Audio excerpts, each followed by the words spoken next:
Is there a danger that Russia will now respond, the UK may have to respond back, and you get in for something that's tit for tat, that actually in the end possibly could damage the UK? Well, look, the UK's been damaged already with a chemical weapons attack on the soil of Salisbury, and that's the key thing we have to remember here. The Prime Minister was right to call for the UN Security Council to come through the table, but I've said for some time I think the UN Security Council is moribund in these kinds of issues because of the veto of Russia.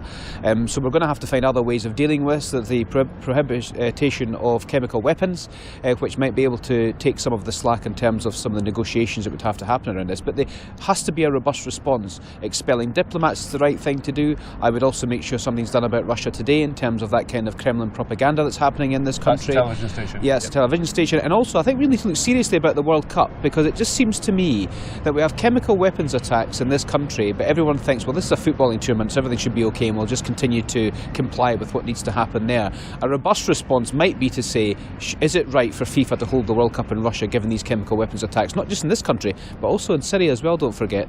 So just to clarify that, you're saying that not that England shouldn't go to the World Cup, but the World Cup should not be held in Russia. I think FIFA need to get round the table and have a very, very serious discussion about whether or not the world's most high-profile sporting event and it's appropriate to happen in Russia. Stephen Gethins, is that a possibility? There are a lot of people who say you shouldn't get sport involved in politics. Well, look, I think there have to be very significant questions asked about allocating Russia the World Cup, because look, what we've seen over the past few days should surprise nobody. As somebody who used to work in the former Soviet Union, you know, there have been attacks on Russia's neighbours.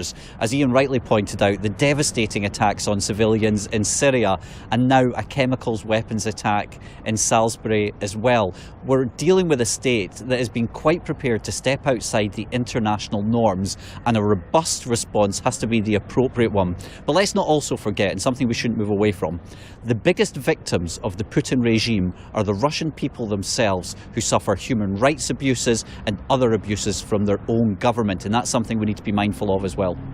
Is there something here that Russia simply, it appears, doesn't care? Therefore, whatever the UK does, it really doesn't matter to Vladimir Putin. It won't make any difference to him.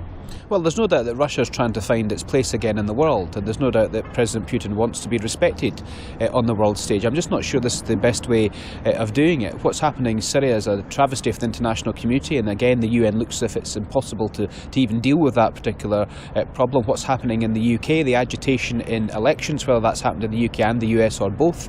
So there's very, very serious questions to be asked here about the international order and about respect and peace across the world. Your leader, Jeremy Corbyn, didn't get a very good reception in the Commons there when he appeared, to some view anyway, to be more sympathetic to Russia.